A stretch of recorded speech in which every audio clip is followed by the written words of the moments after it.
Started recording. Right. So chapter 13. What some quick recollection, anybody? What it was? Well, isn't chapter 14 the field and the knower of the Yeah, field? Is so that? so we'll be starting 14, right? But Yeah, chapter 13, right? Just any recollection? What you guys what do you recollect?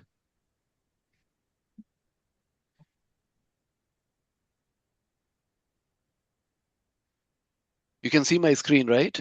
right? Yeah. Oh, yes. So this was a chapter 13. You see, so where it started. Arjuna asked 6 questions, right? Right. Right. And so this is so chapter 13 and 14 is little technical in the nature. Just think what happened until first chapter 6. It was setting the scene, giving the basics, right? And then it started building on the karma yoga. And the next 6 chapters until 12, it was about the bhakti yoga. Now, these last 6 chapters is about the Jnana yoga. And you can see the Jnana yoga means it is giving the knowledge. For example, how this material world functions, right? How this material world functions, why we are here, while we are here, why we get illusioned, why they are so different kind of people with a different kind of nature, different kind of propensity, why they are different kind of living entities, what is our role while we are here, how to utilize our capacity to work properly, how to do all those stuff. So these 2 chapters, chapter 13 and 14, answers those questions, right? So you see the chapter 13 says nature, the enjoyer, and the consciousness. So Prakriti, nature, how the nature is created.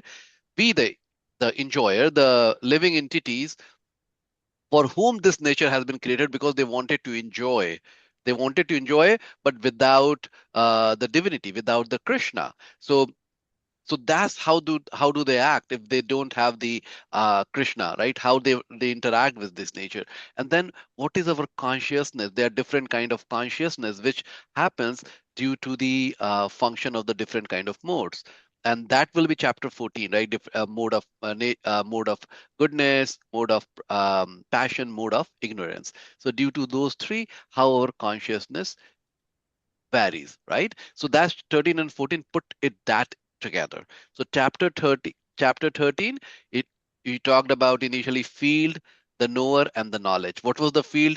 Do you remember what was the field? The body, Body. Yeah, our body is the field. Who is the knower? the soul. Soul. And there was one more knower. It's Krishna, isn't it? Yeah, Mhm. super soul. Soul and the Yeah, super soul. wonderful. So the soul is only knows about our own body, while the super soul knows about everybody, Everybody's. right? And that's explains that sometimes why when you are in love with somebody, you deeply care about somebody, sometimes intuitively you know what the other person is thinking. Hmm. Sometimes you will have the communication which is hard to understand. You will just know that, right? You're looking for something and the other person will say that, hey, look on the top of the table. How does he or she knows, right? They know that, right? They know our habit and slowly. So this Paramatma, this connection with the Paramatma, with the super soul allows us to make the connection with the other people and to the divinity. So that's the knower. And what is the knowledge, right? What was the knowledge? There were 20 fields, 20 different types of knowledge which were discussed. Real knowledge, right? What the real knowledge is, correct? That how to work on this field. So that was also discussed. Then process of acquiring knowledge, that was discussed. Whom to know through knowledge. So whom to know through knowledge? This the super Krishna. soul. Yeah, super soul, Krishna ultimately, right? So so Hmm. so and to know ourselves, to self-realization for our for ourselves, and then through that making the connection to the divinity, to Krishna. Okay, and then the Prakriti, Purusha, and their contact. So how the Prakriti. So you can see there are 5 topics in Bhagavad Gita, or in the from the knowledge perspective, there are 5 topics. The first things, God, supreme, right, and that's called Purusha. The second is Jiva, we. Third is Prakriti. which is here, Prakriti means the mother nature, right? Three. Okay. Then the time factor, Mhm. the fourth kala, and then fifth is karma, which leads to, as we all these four things are interact, as the jiva is interacting with the mother nature based on the mother nature, based on the time factor, that will come as the part of the karma. Okay, and the supreme, the purusha, is watching all those stuff, right? Everything is working under the direction of the purusha, and that is see through the eyes of the knowledge how this whole manifestation works. So now once we know how the manifestation works, then it allows us to understand ourselves. What is my behavior? How I am acting? Am I Is my action conducive for my spiritual progress? Is that what divinity wants? Is that what Krishna wants? Or it is something I am aspiring for my own selfish desire, and that is going to create the karma for me. So now we understand all those stuff, then we become little more careful. Let's not touch that. Let's walk this path. This is the path which a spiritualist will walk, because this is the path which will free us from the cycle of karma, and it will get us to back to Krishna with love, right? So that's all chapter 13 we talked about. Make sense? Any question there?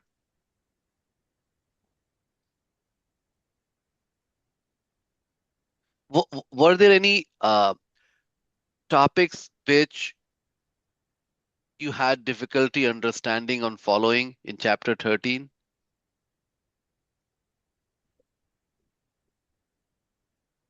I felt like as we were talking through it, it's been quite a few weeks since we've all met. Yeah, Uh, yeah. and we've been scheduled to meet a couple times. So and we spent quite a bit of time on chapter 13, I felt like. And I also felt like the Prakriti and the Purusha, those were two concepts or two definitions that I struggled to remember or just remember. I remember every Right. time I'd go over it, I'm like, okay, now what does that mean again? Anyway, over the last couple of weeks, I have kind of put down chapter 13, and I felt like I did have a good understanding and a good grasp of it. And Okay, I've very started good. reading chapter 14 in preparation for our new meeting. So I've been kind of reading chapter 14 for the last week and a half, 2 weeks. But I listened to chapter 13 books on tape for almost a month straight. That's just how much time we spent on it. Wow, that's So, amazing. That's well, amazing. it's what's amazing is that I don't have it memorized better than No, uh, no, so and that I don't, but as we go through this, and this is not my first time going through the Gita, but as we go through the Gita again and again, it's just I keep being reminded that I'm never going to know everything and I'll never be able to answer all of the questions uh, that fast. And that's why I don't feel like I'll ever not be involved in a study group because I just need that constant, yeah. you know? So one of the in the knowledge, in the 20 things of knowledge, 20 aspects of knowledge, one of the thing is humility, that we should always think. And the biggest, the so-called very learned people, practitioner, they would never claim that they know everything, right? Because it's Krishna's knowledge. Like it's hard for a living entity, the limited living entity, to know everything, right? So that's very good to always manage that humility. And um, you're right. Like the more every time we read Bhagavad Gita, the new understanding comes out, right? Because our uh, cleaning is happening. So we are able to open one new layer, and we are able to generate some new understandings. It happens every day. Hari Vilas, he has been studying for 50 years, and you'll see his Bhagavad Gita pages are coming out. He's still using that his original Bhagavad Gita. Everywhere it's like he has put the notes on the pages. It's amazing, and he knows line by line.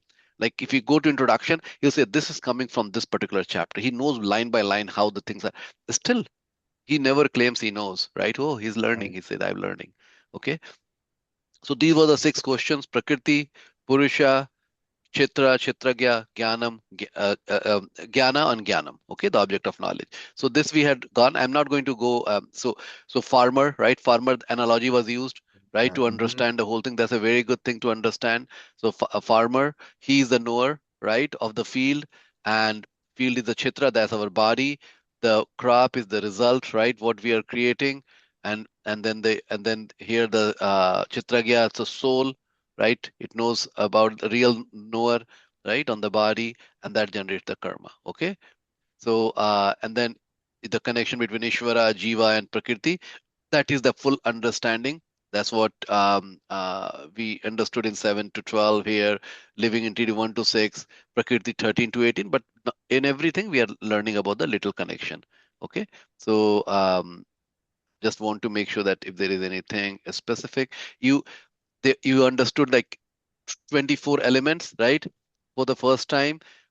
Here you see the description of those 24 elements, and those 24 elements is what constitute the whole material nature. So if you take out anything in the material nature, it is coming from those 24 elements, right? So it goes into so much of detail.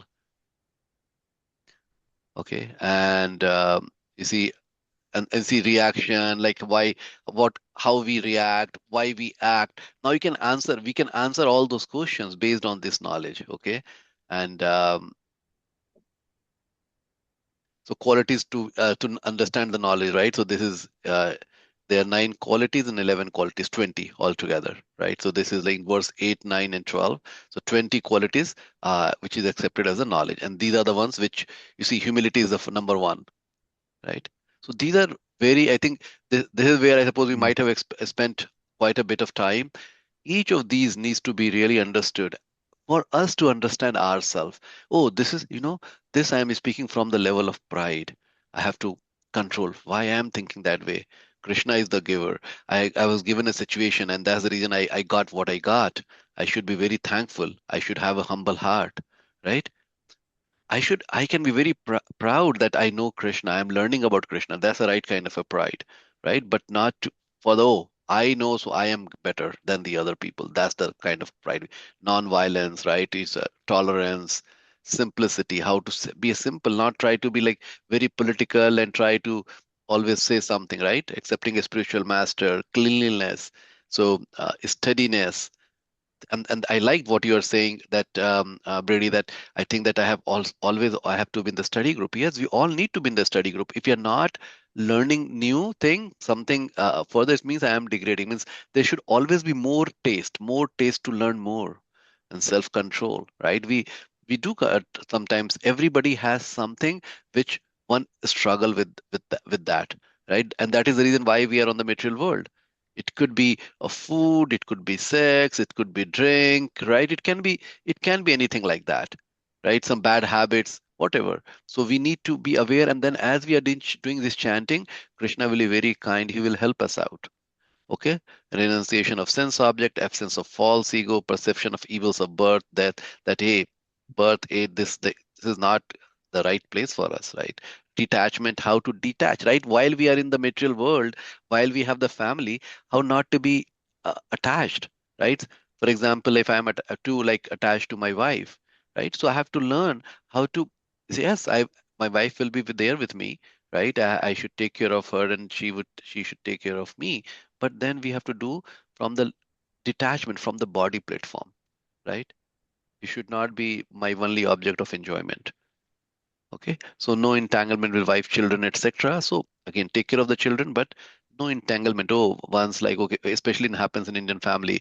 The children live, and then they get married, and then they have offspring like the grandchildren, and then the grandparents, they become very attached to them also. So that's kind of entanglement, right? So we have to just, okay, we have done our duty, we should move on.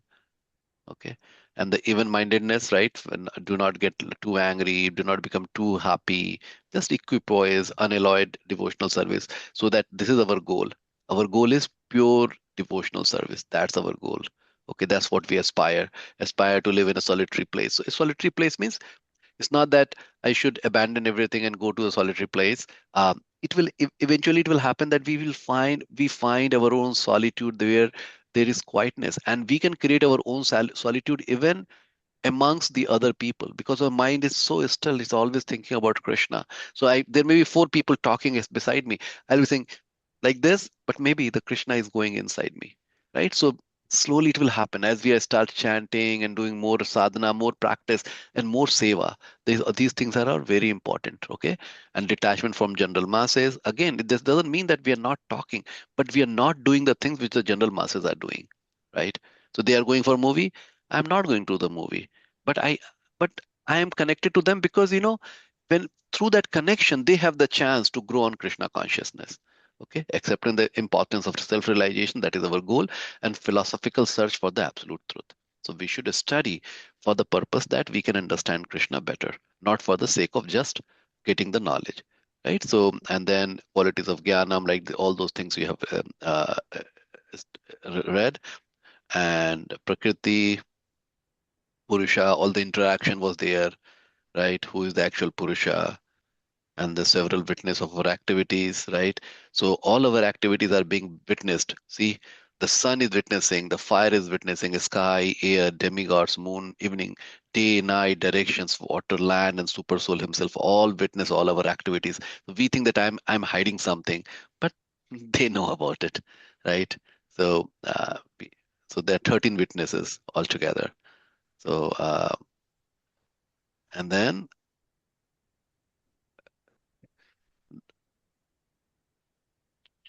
all this, okay. So this is what you had covered. Now we'll go to chapter 14. Okay, now let's move to chapter 14. Um, this part we already know. Chapter 1 to 18, everybody knows here, right?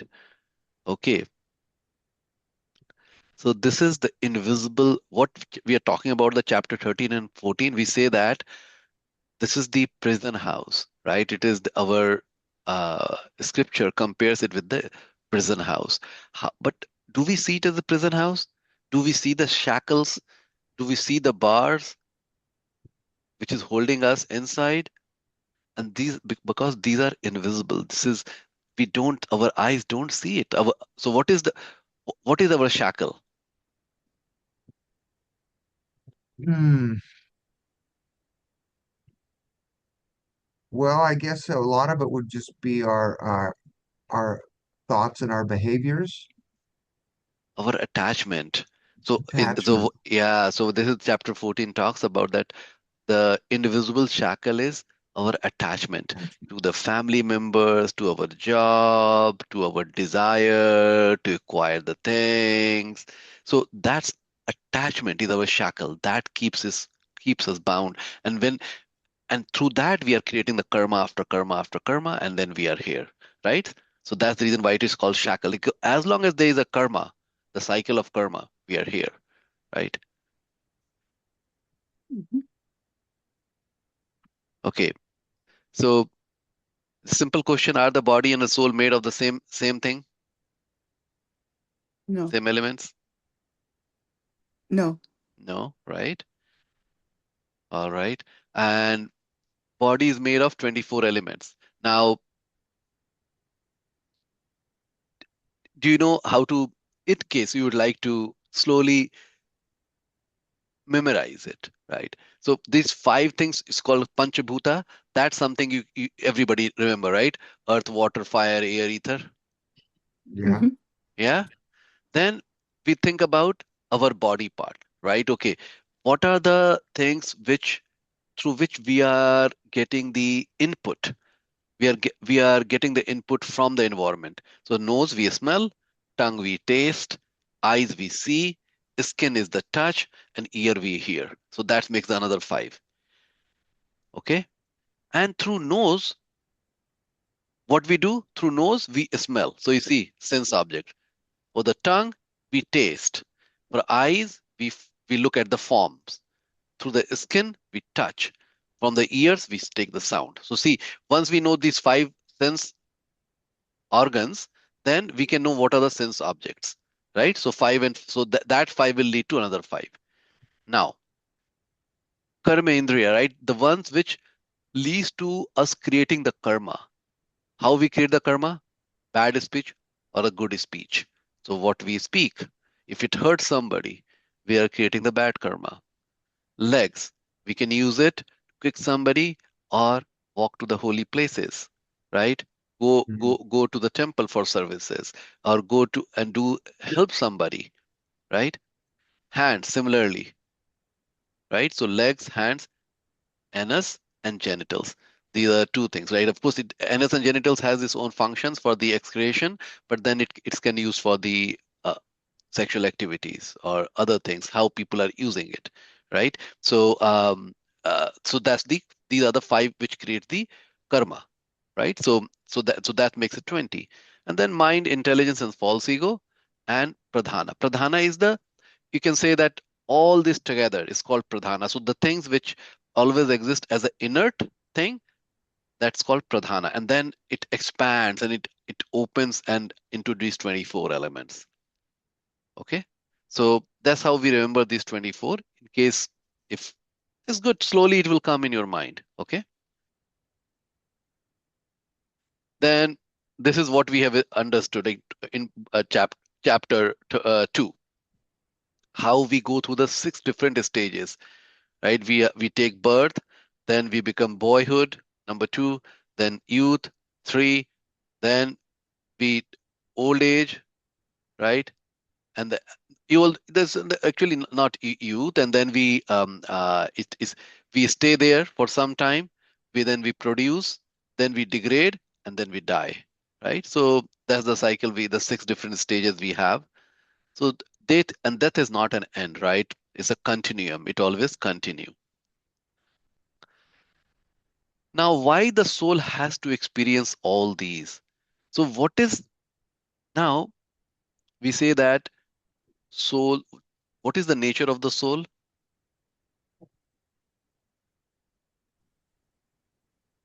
Pure. Nature is pure, so it is blissful, sat chit anand, right? That's the nature of the soul. Is eternal, is, it has knowledge, right? Of course Krishna is the sat chit anand, he knows the full knowledge, but we are also capable of the knowledge, sat chit and anand, blissful, right? So knowledge, that's the soul. But then why the soul is suffering in this world? What is the root cause of that? Why does it One, take birth and again? because we want to enjoy. Yeah. So see, so that's the reason. So we want to enjoy it. Then what happens? We come in the contact of, we come when we Match. come in the material world, there are we come under the contact of three modes. What are those three modes? Goodness, passion, and And ignorance. ignorance. Yes. So those three things, when so the soul, based on our desire, is given a body. Now body you can think is like a magnet. And now it is act to the magnetic field of goodness, passion, and ignorance. Think that these three things, three ropes are there and they are tying us, right? Now the because through the body I have desire, so it has become magnetized for my self-desire. I want to enjoy, and these three things act on us, and then we are under the control. And the soul is bound inside due to that behavior, right? Because soul is the body, and that's invisible rope. That three invisible ropes are there, and then which is making us do things, and then due to our attachment we are tied like this, right? We are in the shackles. So this is exactly what it's talking about. See, we all like, so even though we don't see these invisible ropes, we are always in contact within these three different kind of energies. This is Krishna energy. This is what is called Maya.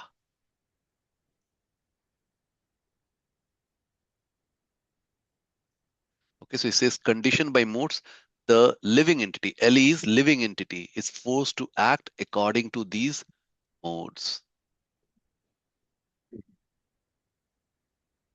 And these are the invisible chains that bound us. Otherwise, we are transcendental. The soul is transcendental. Sat Chit Ananda.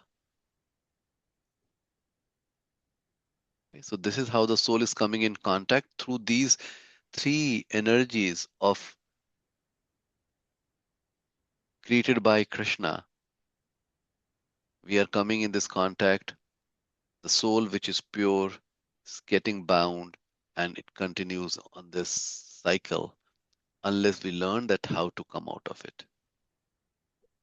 And you see, gunas are discussed. So this is not the first time that these gunas are being discussed. It was initially discussed in chapter 3, right? How these three are acting on us, right? Then it was also discussed in the bhakti section, how the material energy is goes into that. These are Krishna's Maya Shakti is made of three gunas. That's acting, right? And then now in chapter 13, material energy Maya Shakti is made of three gunas. That was further, right? So it is repeated in chapter 3, chapter 7, and chapter 13. Of course, there are some in chapter 4 also. Okay. So desire to enjoy forges the bond between soul and guna. So this is exactly because we want to enjoy. So it is so soul. Uh, so that's where the soul, even though is pure, and the desires are coming from my subtle body, which is my mind, right? It is a and that is making us think the soul. It is telling the soul, yeah, soul, this is the right thing, even though it's not good, right? But because our mind and intelligence is so strong, due to our conditioning of birth after birth after birth, that we always desire the wrong thing, and that is keeping us tied. So that soul is being tied in the different kind of bodies we have taken many births we don't even know, right? And this is the invisible chain. Okay, this is the invisible chain that we are have. So now the one question is, okay, we are in a uh, jail, but are we so just like, are all criminals equally punished, or different punishment for the different criminals? They're different. Different, right? Yeah. So it seems little, that, oh, are we like a criminals? So we have done a lot of things in our past. We continue to do, right? And sometimes we know about it. Sometimes out of our habit, it just happens, and we even don't realize. We don't even realize that some people, they are they can by by default, they would not speak straight by default, because they always want to be very smart. They will always say the things in a very different way, right? That's their habit. It's not that they are even trying. It just that slowly that has become their habit, and through that they are creating the karma. Some people are just liars. They just like to cheat. Some people, they cheat on their spouses. That has become their behavior, because they think that gives them the controllership. Oh, I'm in control in my situation. You see, I'm getting another person to enjoy with. Oh, I'm real so superior. So and depending on our propensity, then we are getting all this karma, and based on our baggage of karma, we will go through the proportional misery or proportional challenges in our life. So different kinds of jails according to the severity of the crime, right? And this is where, you know, if the some gets the body of the animal, some gets the body of the tree, some gets the body of the human.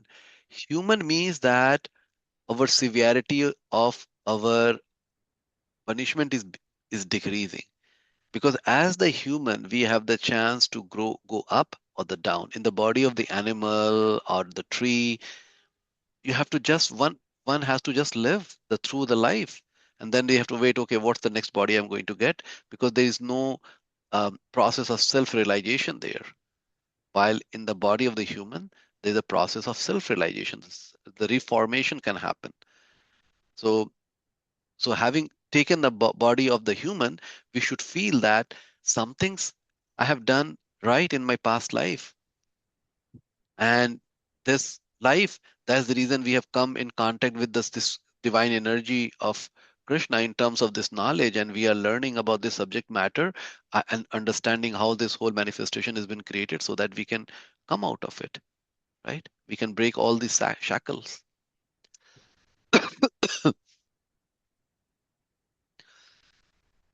So, but the purpose of, see, the ultimately the purpose of the so-called all these miseries in our life, What is the purpose of that?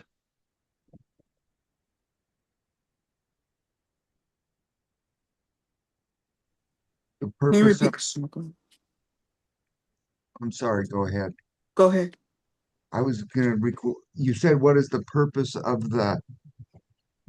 Miseries. the This, miseries? yeah, the so-called of misery we get.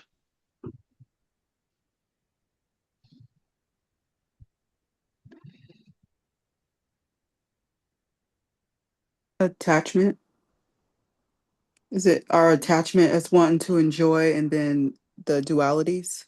Yeah, yeah, but see, when you get the misery, do you get attached to the misery? No. No, right? So how do we feel when we get the misery?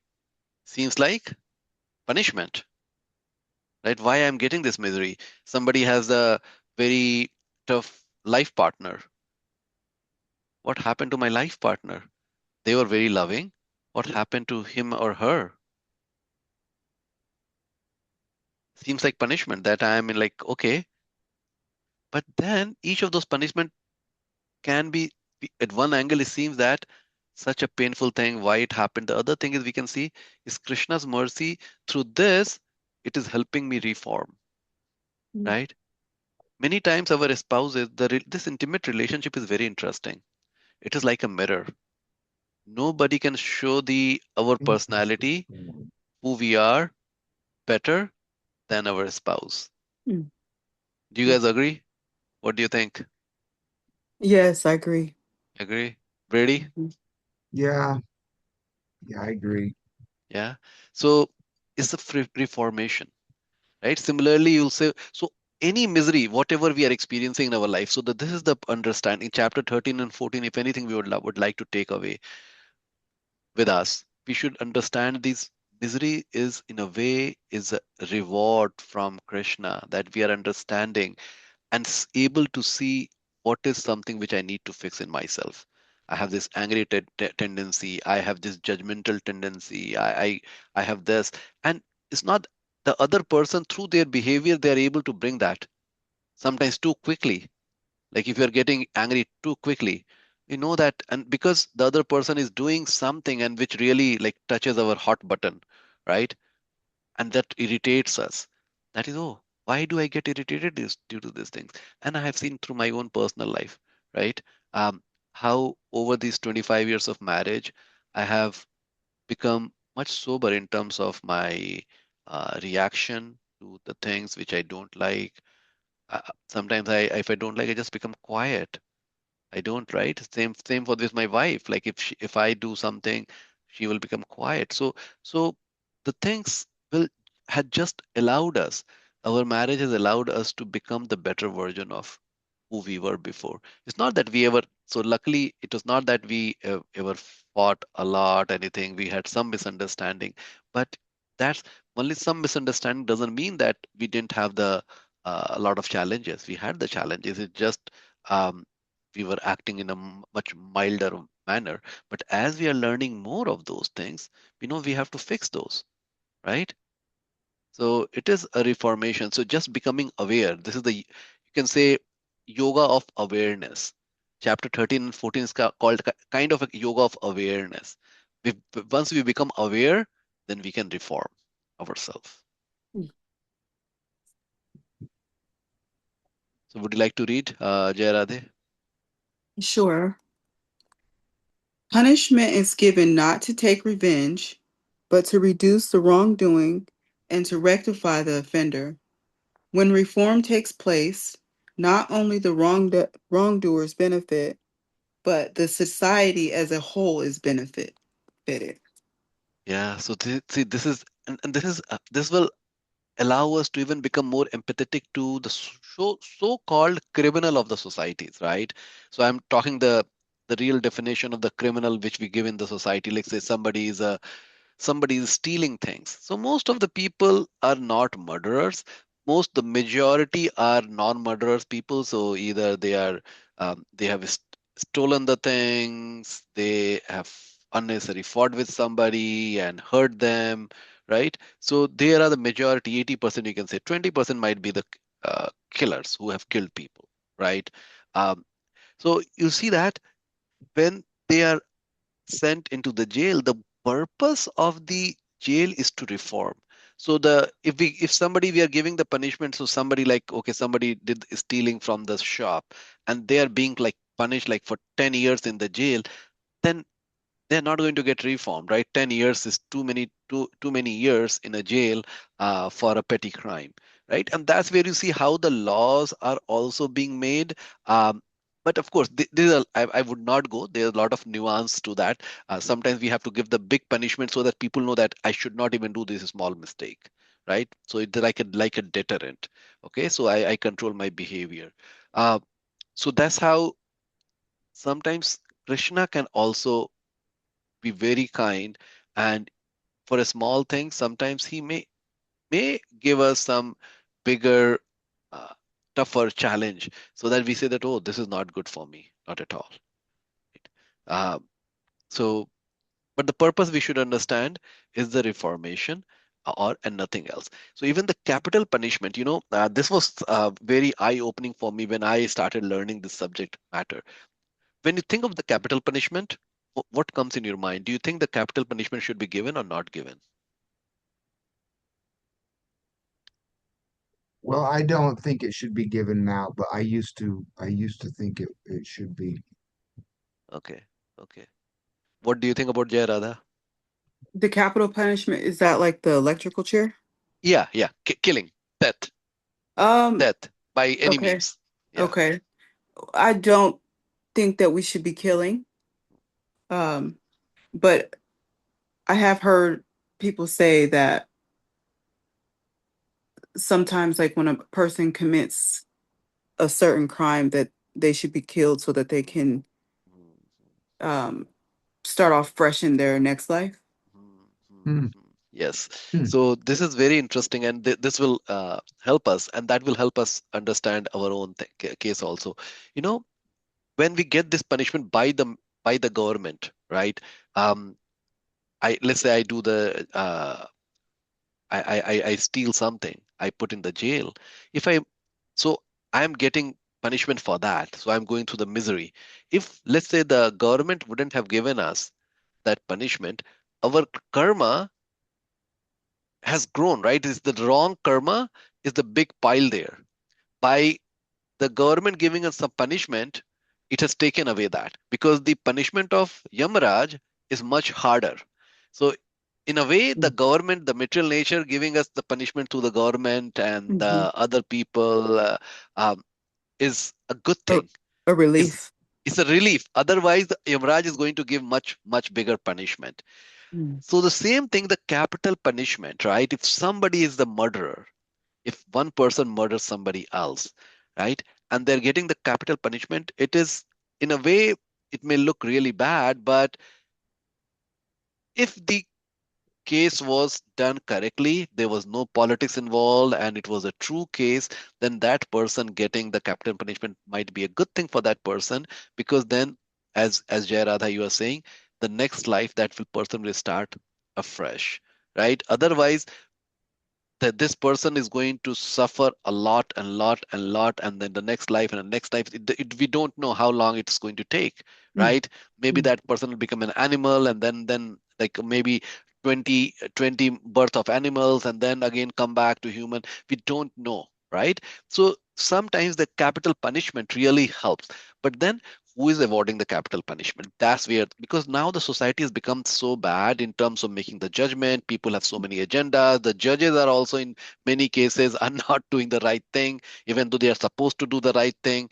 Um, due to the political pressure, sometimes judges are making the wrong decisions knowingly, and that's where these issues become more challenging, right? It's not black and white, never remains the black and white.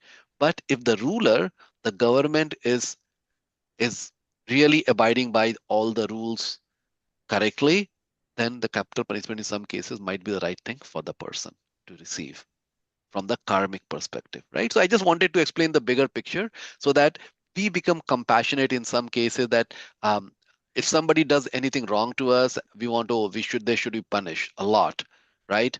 But then we can, that's where our compassion will come. That's okay. That person, I think, understood that he or she has done the punishment, has done the wrong thing, let me forgive that person. Because if I don't forgive, then Yamraj is going to be really harsh on them. If I forgive, then Yamraj will also forgive that person. And Krishna, and that makes Krishna very happy that, oh, my devotee is becoming very compassionate, right? So forgiving is very powerful. It can be, it's very powerful and it requires a lot of courage to forgive somebody. Okay. So please take that with us, the power of forgiveness. Okay. Now, prisoner of our own temptations, right? So we are the prisoner of our own temptation. What we want to, like I was telling, like the the biggest temptation, which in the material world, what is what?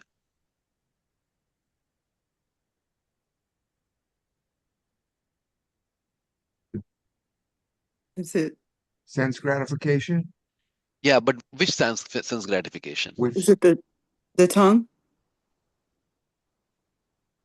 Okay, one good try. One more.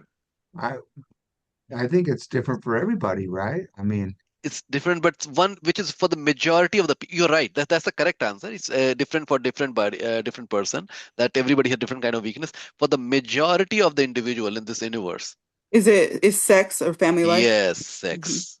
Sex is the biggest temptation. Mm-hmm. Biggest temptation, and you'll see the society is made.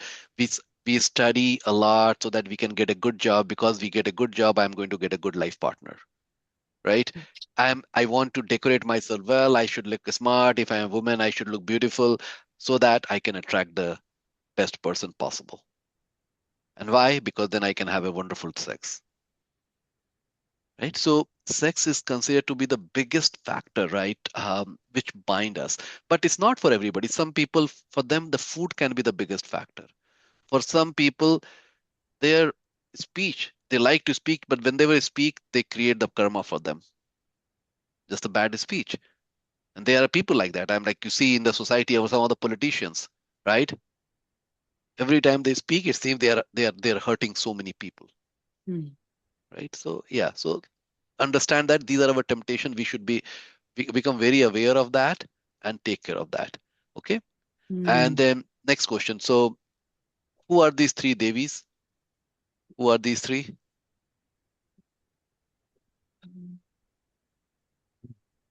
These Is ladies, it three ladies here.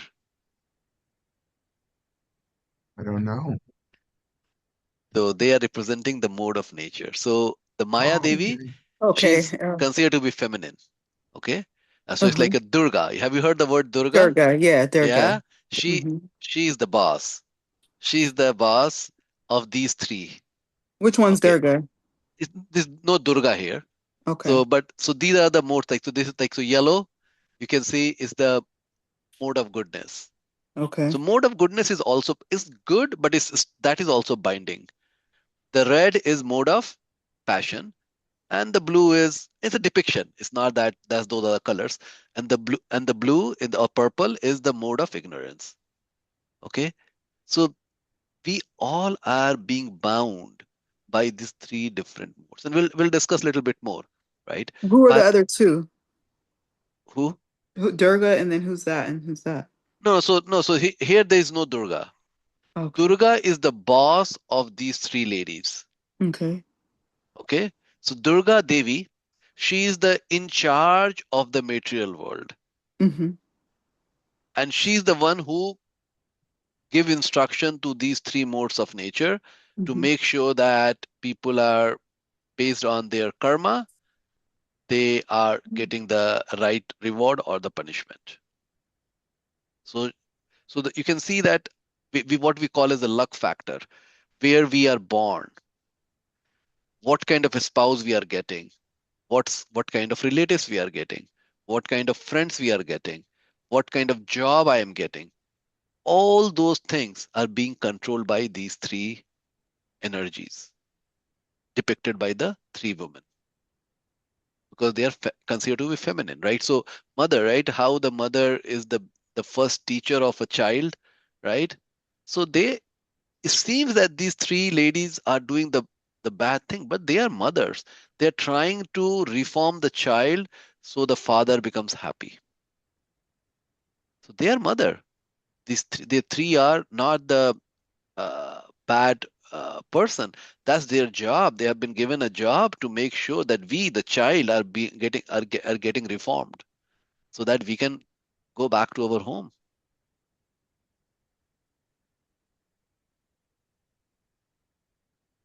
See, so this is the goodness, passion, and ignorance, and these are the living entities. Okay, and who is controlling these three devis? Right. So this material nature, which is one of my energies, is coming from chapter 9, verse 10. This material nature, which is one of my energies, working under my direction, O son of Kunti, producing all moving and non moving beings. Under its rules, this manifestation is created and annihilated again and again. So, who is the ultimate controller of these three energies? Krishna. Krishna. But between Krishna, there is so Krishna gives this because Krishna doesn't need to work, right? He is happy, he's doing his pastime, he's playing his flute, he's taking care of the cows. So Krishna is always, you know, he's enjoying all the time. Uh, so he, but there is Durga Devi, that is his energy, which is going and taking care of the mother nature. Okay. So Arjuna's question was, what are the three modes of nature? How do the modes work? How do they bind up the jivas, and how to get free? So these are the four questions which Arjuna asks in chapter 14. When the chapter 14 begins, these are the questions he asks. What are the three modes of nature? How do the modes work? How do they bind up the jivas, and how to get free? Because see, I need to know what is my condition, okay? And I need to know, okay, I'm in the jail, okay, I'm bound, but how this, and I want to get out of it, then we need to know what is the system work, right? So, like example, even take the jail of, let's say, Washington State, right? If, let's say, somehow or the other I get there, and I know that I made the mistake. Now, okay, I know the mistake I have made. Okay, I'm being punished for that. Okay, but now, how can I get out of this jail at the quickest possibility? Right? In the legal way I'm talking about. Okay. Then I understand, okay, if I act as a good prisoner, I abide by all the rules, which is in the jail. I'm not fighting with anybody, whatever the thing they're offering to me to eat, anything, I am just taking that. Now I said, okay, if I come in the good book of the jailer, by maybe taking some extra work and helping them, um, uh, teaching some courses there, taking care of their library or whatever, right? In the jail, a lot of these prisoners, they are assigned the job to do, right? And if they are doing the good job and they're not coming into the bad book of the jailer, uh, then that person can apply for the parole much quicker, right? Okay, and then the jailer can write, yes, I agree that this person has been a good is a good inmate, and I recommend his case.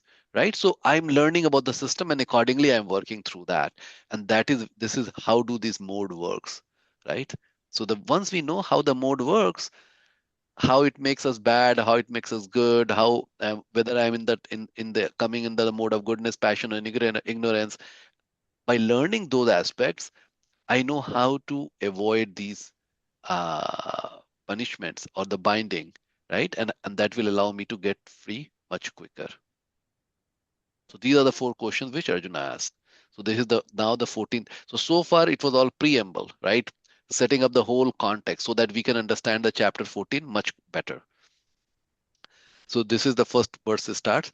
Shri Bhagavan Uvacha Param Bhuya Prava Akshmi Jnanam Jnanam Uttamam Yaj Natva Muni Sarve Param Siddhim Ito Gataha. The Supreme Personality of Godhead said, again I shall declare to you this supreme wisdom, the best of all knowledge, knowing which all the sages have attained the supreme perfection. So see, when you are reading this, when we are reading this particular translation, anything which pops out, any questions, it raises any question here?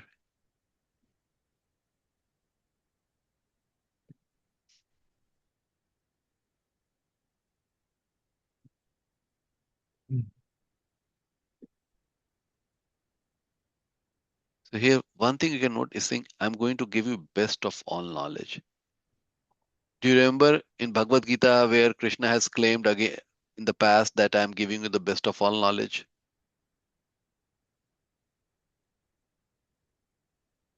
Hmm. What you mean in what other chapter he says that? Mhm. I I don't remember that exact phrase, but I think of the kingly secret. Yes, wonderful. Yes. When Krishna says, I'm going to tell you about the king of all knowledge, the best of the best, the most confidential knowledge I'm going to share. That was in chapter 9. Okay. So now he's saying best of again all knowledge. So how to understand it properly? It's not that Krishna is lied the previous time and he's lying now. It's not. It's the context. So that time he said that Bhakti Yoga, the most confidential knowledge from the supreme, all the full perspective. That's the reason there is not only says the best of the knowledge, says the most confidential knowledge. Here he's saying best of all knowledge from the Jnana perspective, right? He's now opening up how this material manifestation works, right? How we are bound. And he's telling, from this relevant point, he's telling, I'm going to give you the best of all knowledge by which you can untangle yourself and you can come out of it, right? So from that angle, he's giving the best of knowledge. So I wanted to talk about that. So So, which is the best of all knowledge? Of course, chapter 9 and 10, Krishna talks about bhakti and how to see Krishna and everything as best of all the knowledge. In this Jnana section, chapter 13 to 18, this knowledge is the best since knowing this will free us from the captive of this material world.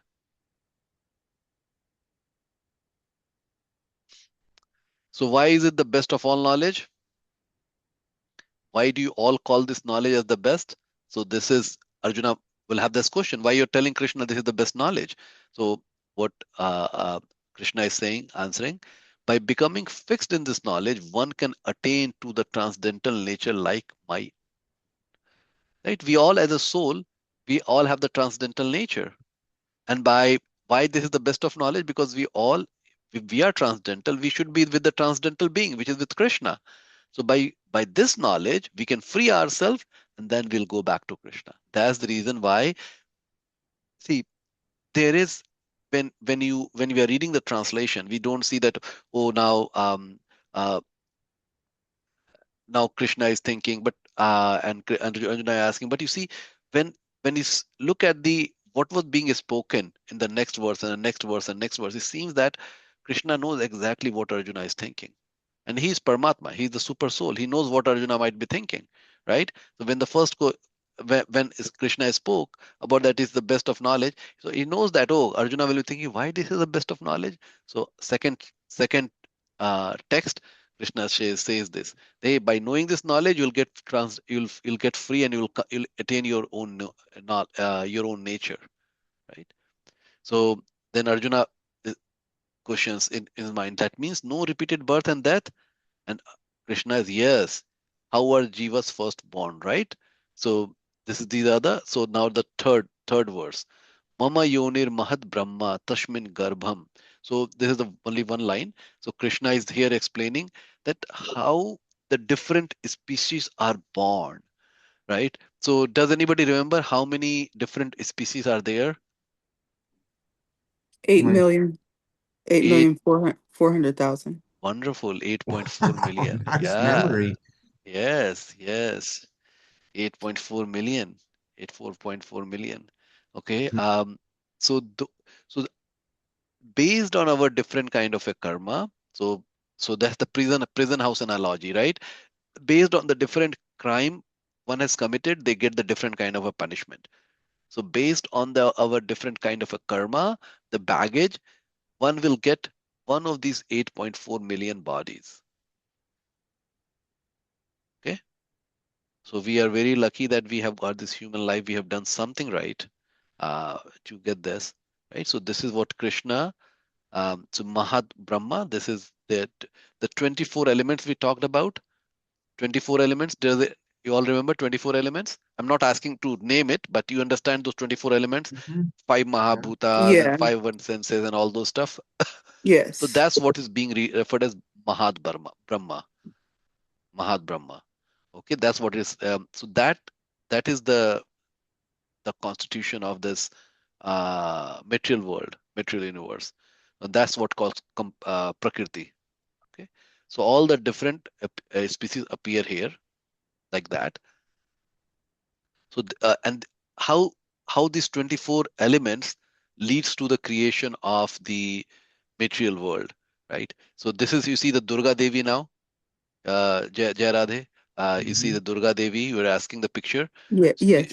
she rides on the lion, okay, Okay. and she carries the trident and the all these weapons to kill the people and then give the auspiciousness to people who would like to progress.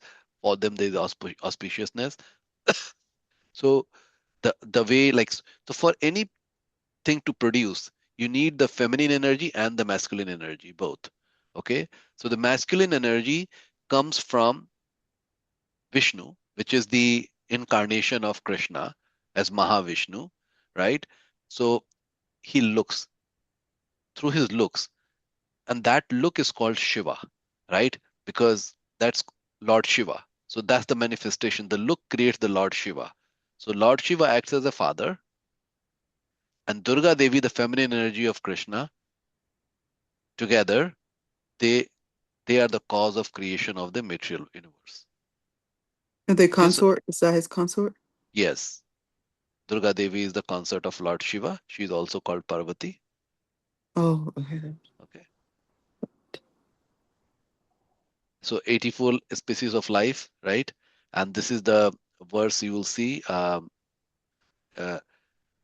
the bottom. Okay, I'm not reading it, but you know that there are 400,000 humans. So this is not the population.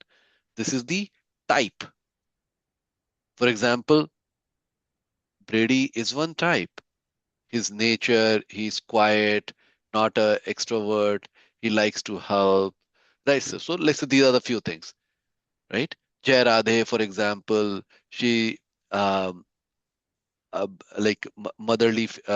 She likes to be motherly figure. For example, she's has a business propensity. I'm just making it up, right? So, we, but at the same time, you'll see that you see somebody. So hey, this person is very similar to me, very similar nature, right? So we are the similar type. So those are considered to be one type. Like there will be many humans who will be of the similar type. Okay, so there's 400,000 different kind of human beings. 33 million animals, 1 million birds, 1.1 million insects and reptiles, 900,000 aquatics,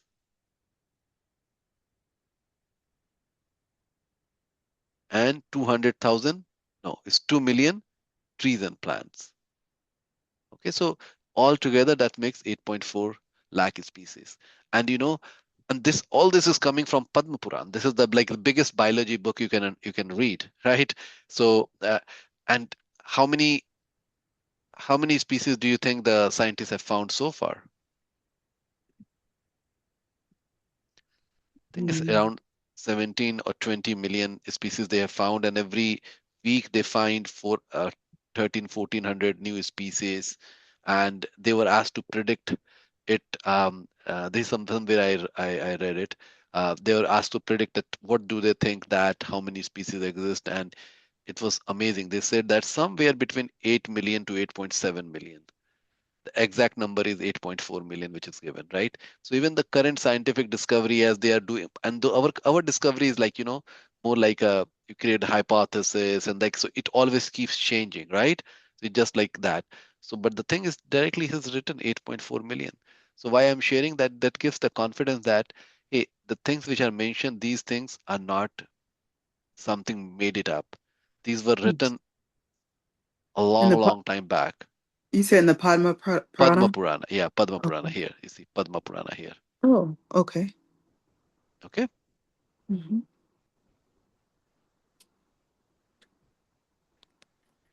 So now verse 15, sorry, 5.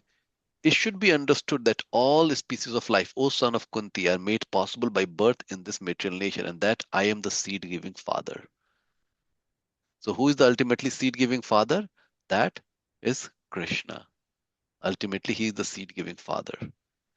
So that how the seed is coming from him, right? Of course, the seed is being given to Shiva and then agency of Brahma, right? But ultimately, he is the Krishna is the father. Okay, seed giving. So lesson here. Uh, would you like to read Brady? Sure. People raise slogans about universal brotherhood, but unless they accept one Father, God, how can there be such brotherhood? Makes sense, right? To make a brotherhood, right, there has to be some common cause. Why we are brother?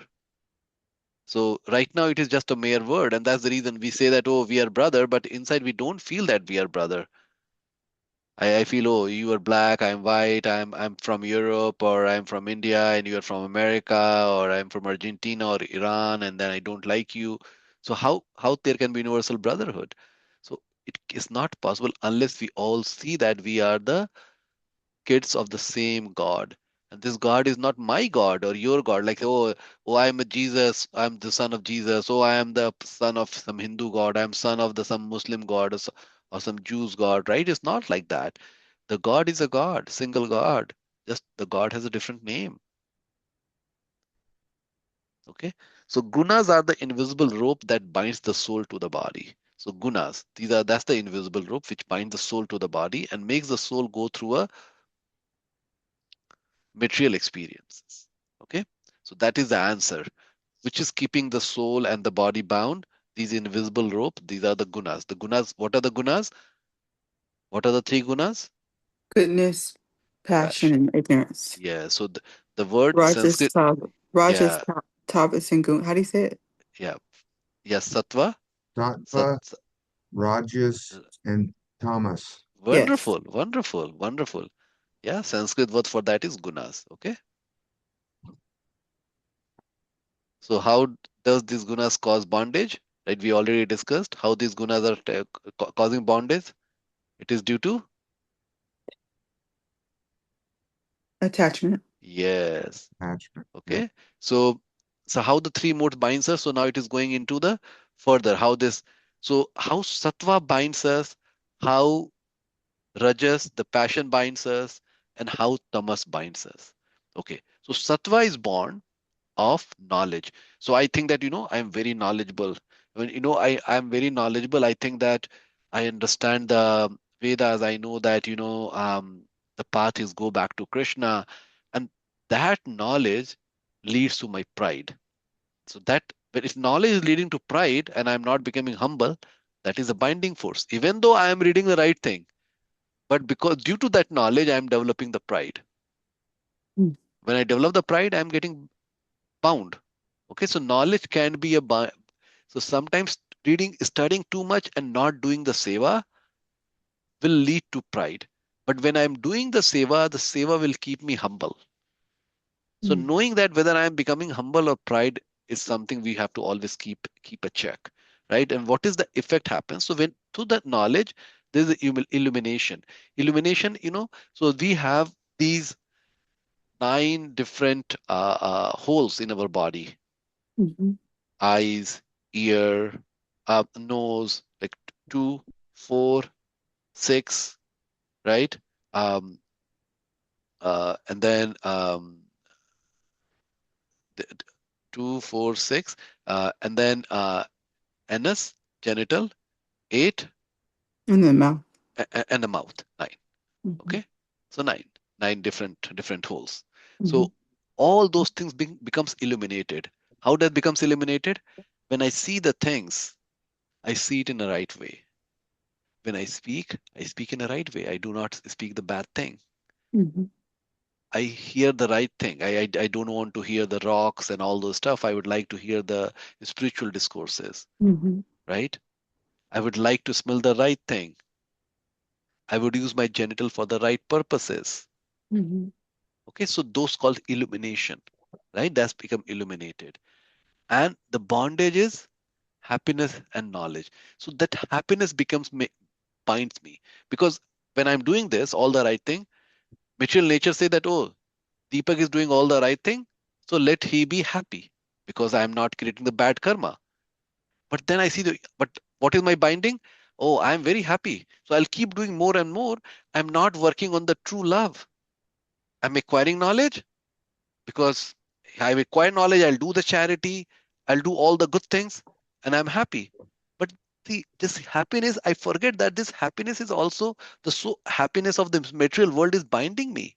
And Christ. Ultimately, I have to come out of it and develop the true love of the Supreme so that I can even break this shackle and come out of that.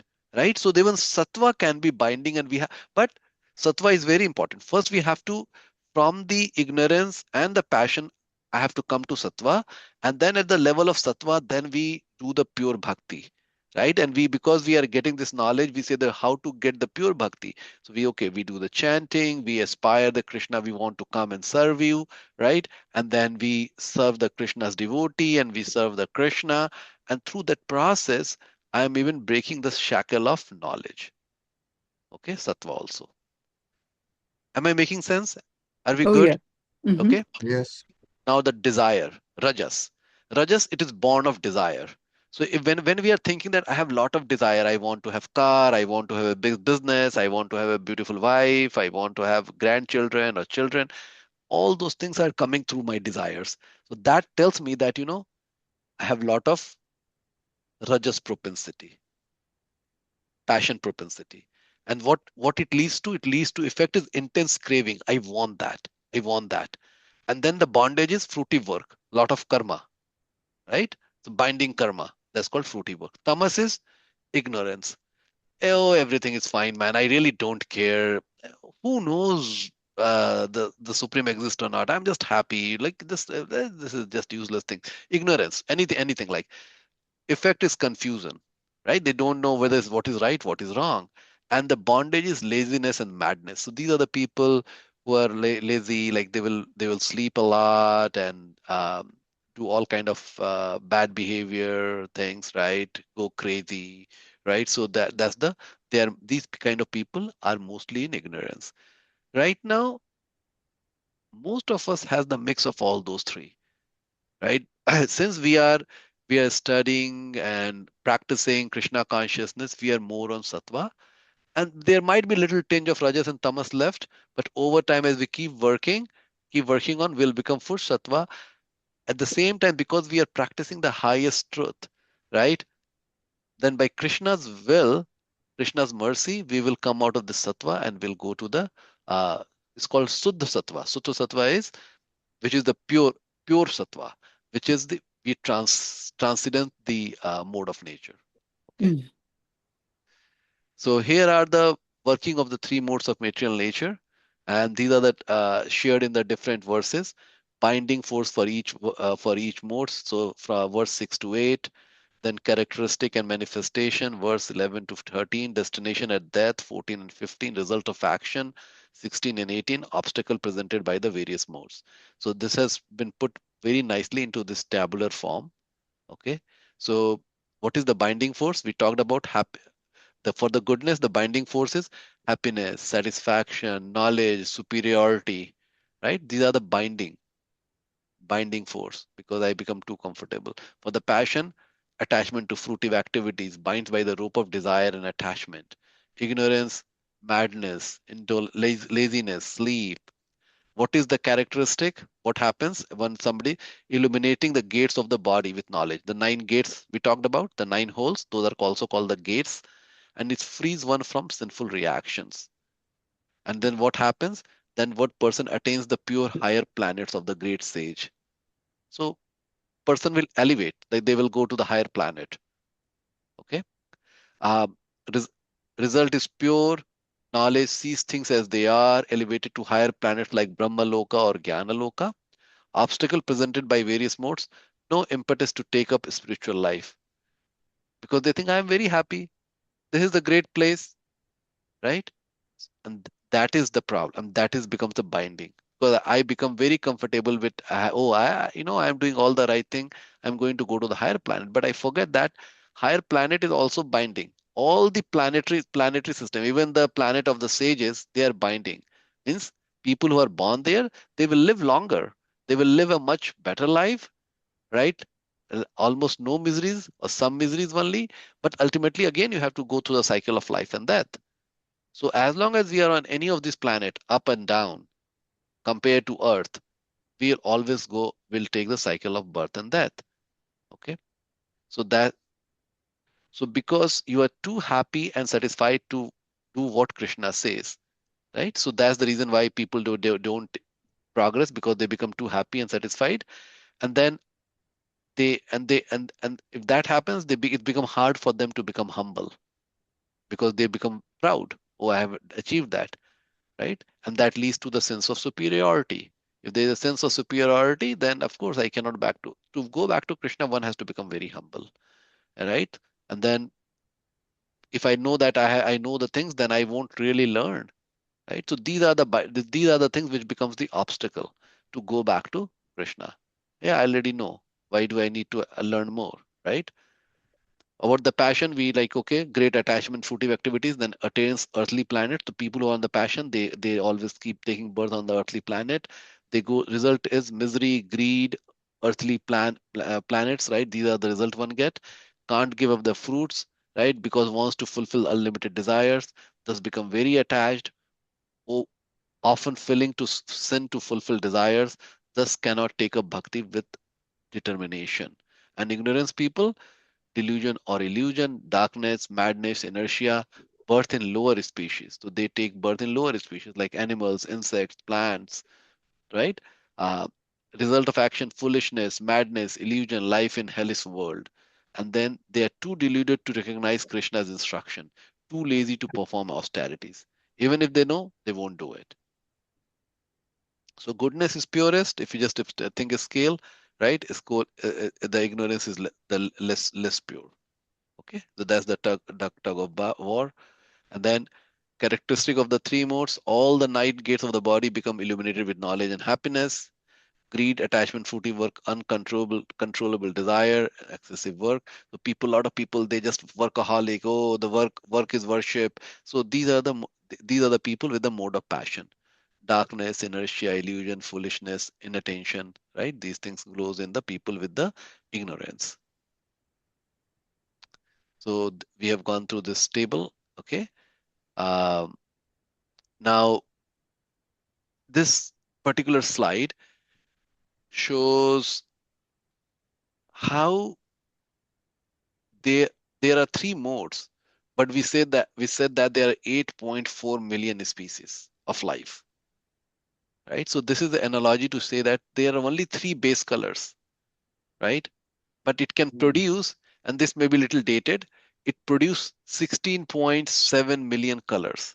Only with the three base colors, with the different permutation of the colors, computer can create this 16.77 million, right? So using the three different modes, Krishna has created 8.4 million species of life. Okay. Mhm. So these same, just visualizing the same thing, the just three different modes, passion, ignorance, goodness, it's creating the 8.4 million living entities. Okay. So this is, we can do the quick test and then we can end the class. Okay. So do you guys have the pen and a paper? Maybe grab a pen and a paper. Mhm. I will also do it along with you.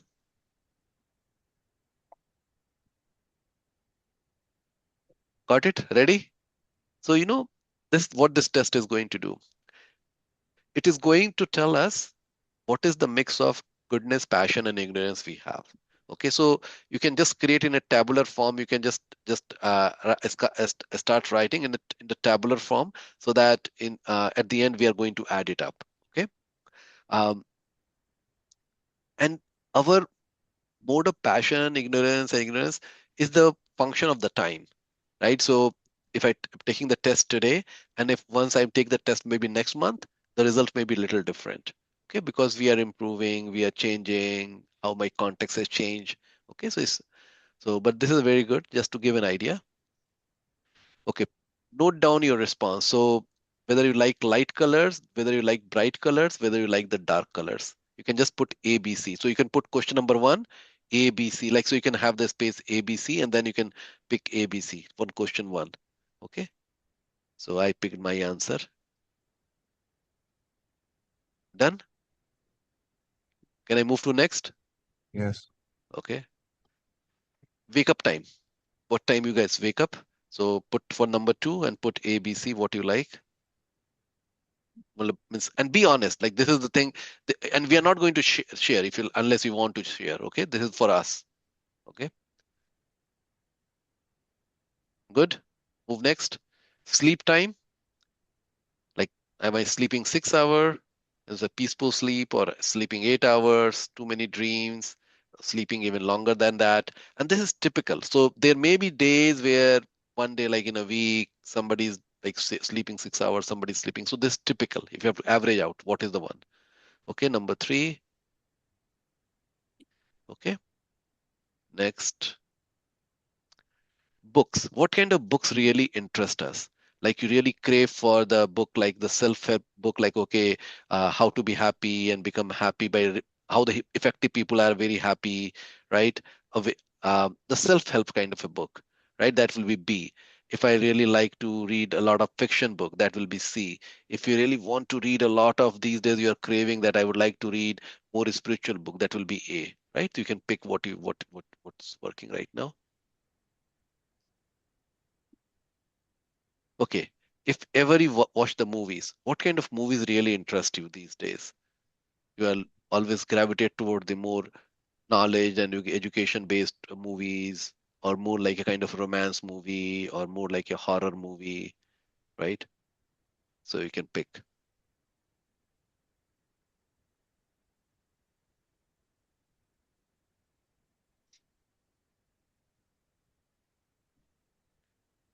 So when you are more creative, in the morning, during the daytime, or during the nighttime?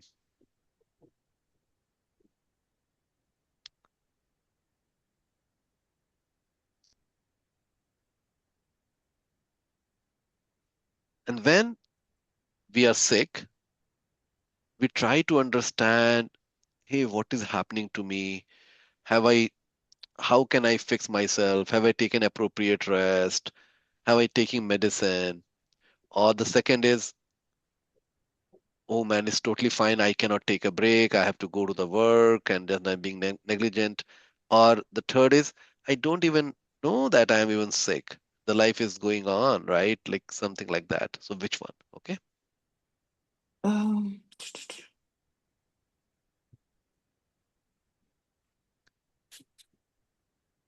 Can I move to next? Hmm. Okay. Music. Whenever you hear music, what kind of music you like? You like the classical, pleasant music, or like a aggressive, like blue, or like or something like that, like very like those kind of music, or you like the rock, like with a lot of things. So which kind of music you prefer?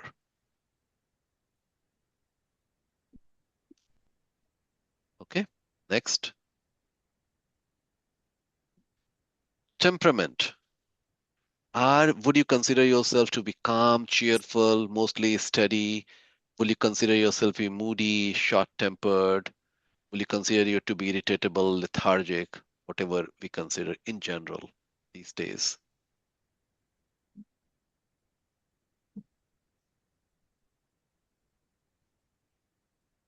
And many times, actually, how our um, relationship perceive us also gives a good, because sometimes I feel, oh, I am this feeling, but how our other people are also thinking about us, that also give a good perspective. So we just use that.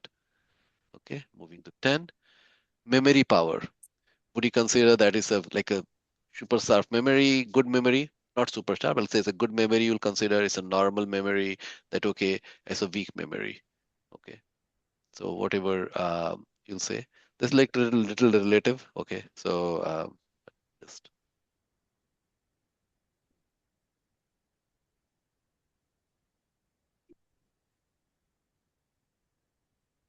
anger. From the anger perspective, do you get very less angry? Sometimes you get angry, or you get angry quite often these days. What would you call it?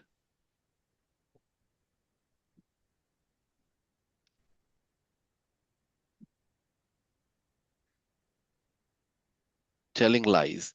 So this is little. So you said never. There are, but yeah, there are people who don't even realize. But okay, anyway, the answer is like never, depending on the situation, or often, right? So you can put what you think is right.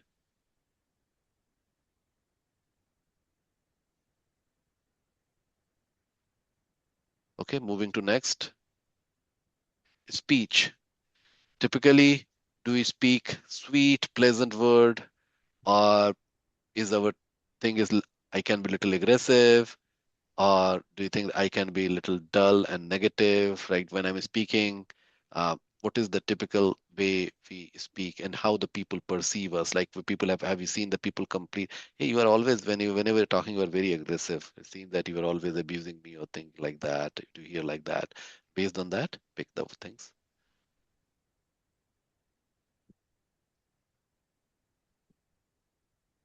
Cleanliness in terms of my environment and my body, right? I prefer to take the shower, right? To wake up, I take the shower. I like to be clean, or sometimes it's okay, man. No, not I don't need to take shower. My environment around me, right? So let's use that.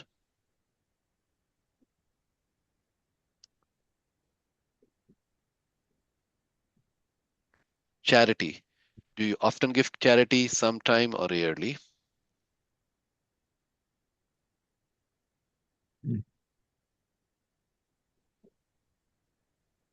Okay. 16. Forgiveness. Do we easily forgive, or it takes little endeavor, or we never we keeps grumbling that why it happened.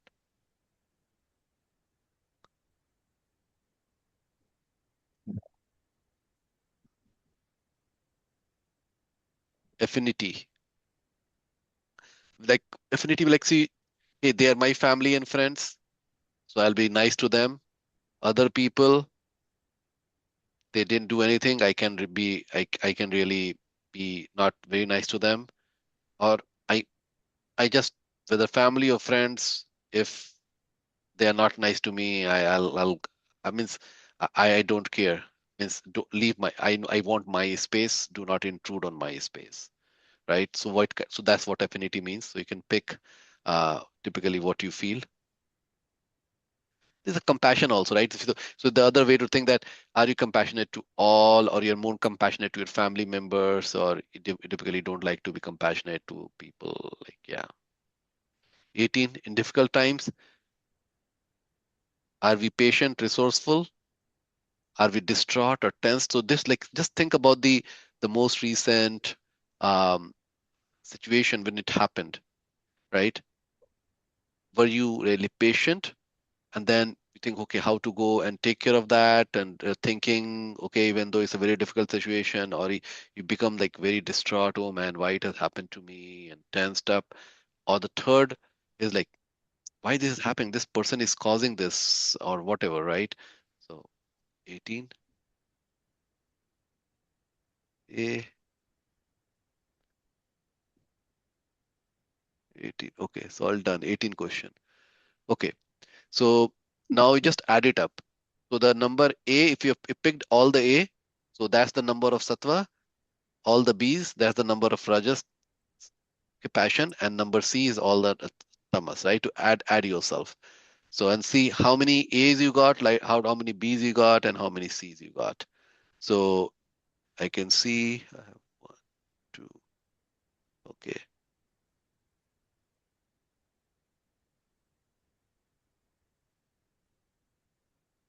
All right. So based on that, you'll see that what percentage you have, you are in the mode of goodness, what percentage you are in the mode of passion, and what percentage you are in the mode of ignorance. So this is a very simple test, but gives an idea, right? And as you will see that as we are moving on the path of bhakti, you'll see that it will be leading more towards the sattva.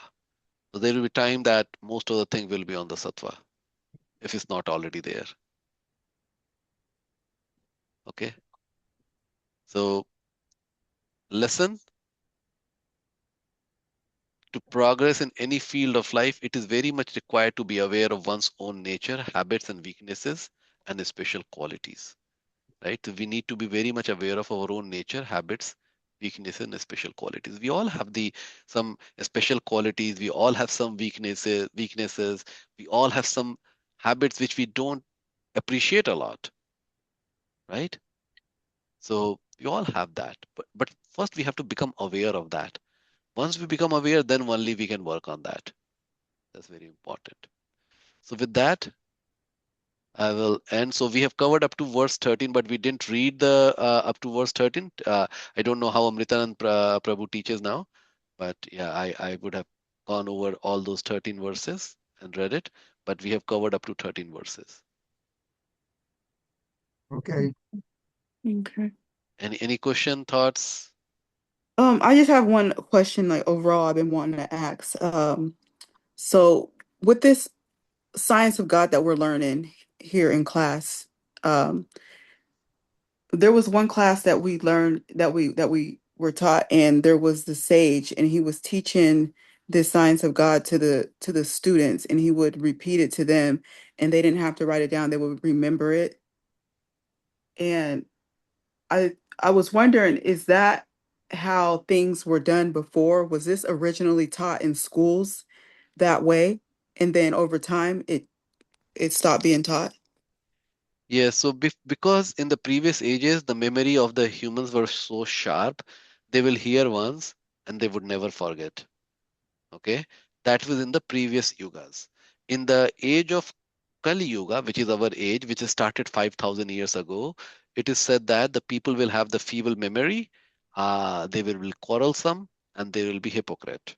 And this is written directly in Bhagavatam. When you read the Canto 12, I know right now, Jayarada, you are attending the class by Harivilas Maharaj. So you are in Canto 11 right now, right? So when you go to Canto 12, you'll see the nature of the world.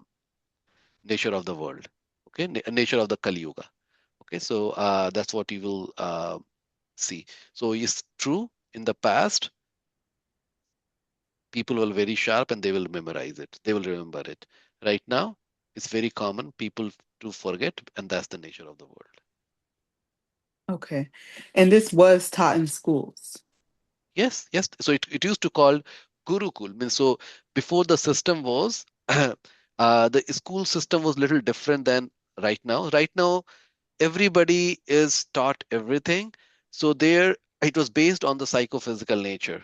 So they will determine the child's type when they're 5 year old, 5 or 6 year old, that what kind of psychophysical nature they have. They are they the people who kind of kids who would grow into like to do the things. They will like to make the things and break the things, right? So then they will be taught those kind of a thing, like more kind of a engineering or art or whatever, right? Or you the kind of person who like to teach. And so that's how, so the teachers will first understand and analyze the kids, what kind of kids, what propensity they have, and accordingly then they are taught, right? And they will typically go and stay with the teacher, right? At their place with the teacher and the teacher's wife, right? So they will take care of the students, the small set of students, and they will be studying there for many years. And then around 15, 16, once they have grown up, then they come back home after studying. So that's how the previous system worked typically. Okay. Hmm. Okay. Because over time, I remember like